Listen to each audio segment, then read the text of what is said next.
Buenos días, hoy te voy a mostrar cómo activar opciones para desarrolladores en POCO F7 Pro. Para eso abrimos la aplicación Ajustes. Luego en Ajustes abrimos la primera pestaña de aquí sobre el teléfono y más abajo pulsamos la opción varias veces este número, versión del sistema operativo.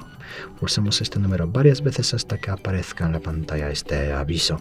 Y ahora, cuando ya tienes las opciones activadas, para verlas hay que salir de aquí. Estamos en Ajustes y en Ajustes abrimos la una de las últimas pestañas, Ajustes adicionales. Las opciones de desarrollador se encuentran aquí más abajo, como ves. Aquí puedes verlas todas desde aquí. También puedes desactivarlas en un clic de esta manera. Después de eso hay que reiniciar el dispositivo. No lo vamos a hacer, pero si lo reinicias, las opciones desaparecen. Muchas gracias por ver el vídeo. Te comentario abajo, suscribirte al canal. Hasta luego.